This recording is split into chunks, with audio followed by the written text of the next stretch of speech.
king of the workers of the world. Hi, folks.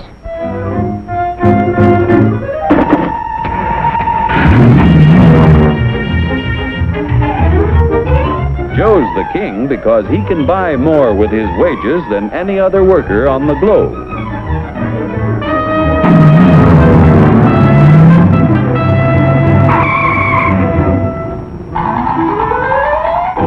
Now, what makes it possible for Joe to earn such a good living?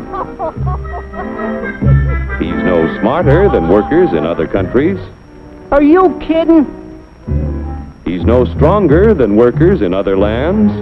Oh, yeah? Well, just watch me.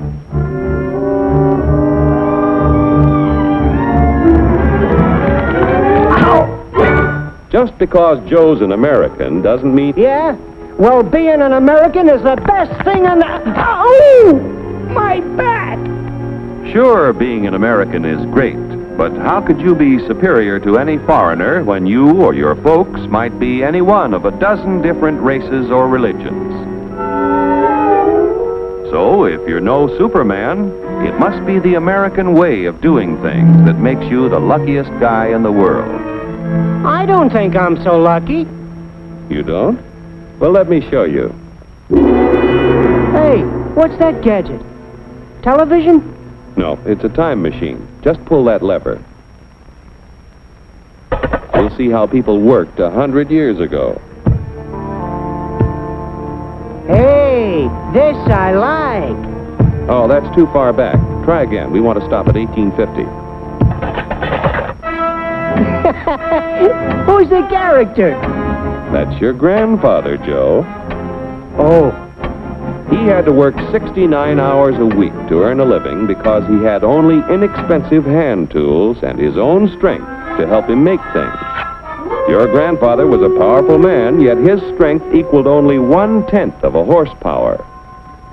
You have hundreds of horsepower in this costly giant of a machine to multiply your strength and efficiency 1,000 times. This makes it possible for you to earn more than any worker in history.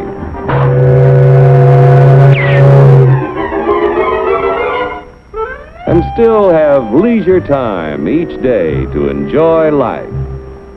So I'm lucky. But what about the rich guy who does nothing while I do the work? True, there are rich people who contribute nothing. And there are poor people who contribute the same. But most of the invested capital that buys the tools you use comes from your fellow Americans. 40 million of us have money in the banks. 70 million of us own insurance policies.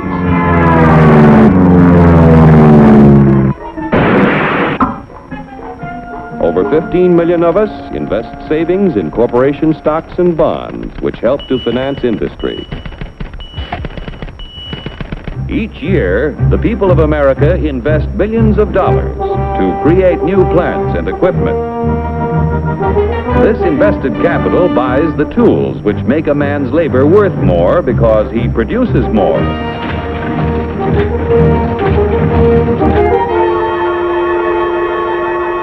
In China, for example, where there is practically no capital available for investment in plants or tools, a man's labor is not worth very much. A coolie takes 10 days to move 10 gallons of kerosene 100 miles at a freight cost of 10 cents a gallon. An American railroad worker takes only 2 hours to move 100,000 gallons of kerosene 100 miles at a freight cost of 1 cent a gallon. The coolie makes 10 cents a day. An average American railroad worker makes $10 a day, or 100 times more than the coolie. The average railroad worker has the benefit of a $20,000 investment in equipment. The Chinese coolie's equipment is worth only 10 cents.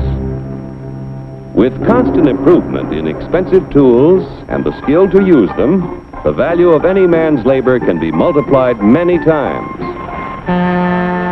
Naturally, the people in this country who invest their savings with industry expect dividends. No dividends, no investments. Without new capital each year to finance new plants, tools, and equipment, labor and management would soon find themselves in pretty bad shape. Yeah, without capital to buy new tools, I might not do so good. But look what a new invention did to my grandpa. For 25 years, he knocks his brains out in the wagon works. Then along comes the gas buggy. Need I tell you what happened to Grandpop?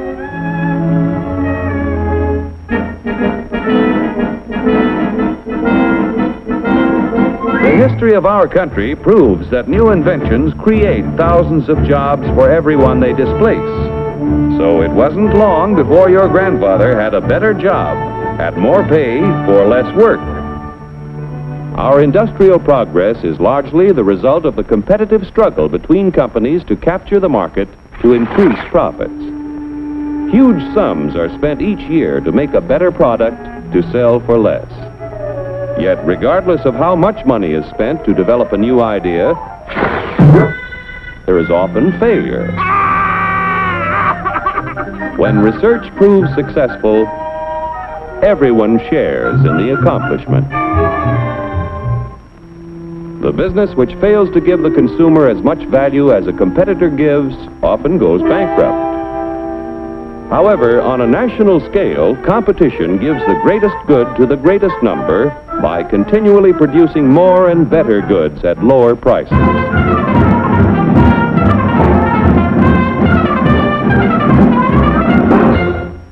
The American way of doing things makes it possible for more people to own their own homes. We're only 7% of the world's population, but we have 50% of the radios.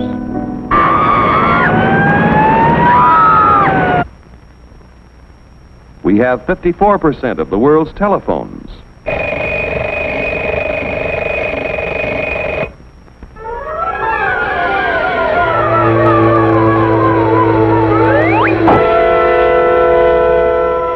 Americans own practically all the refrigerators in existence to give them plenty of ice quickly and easily.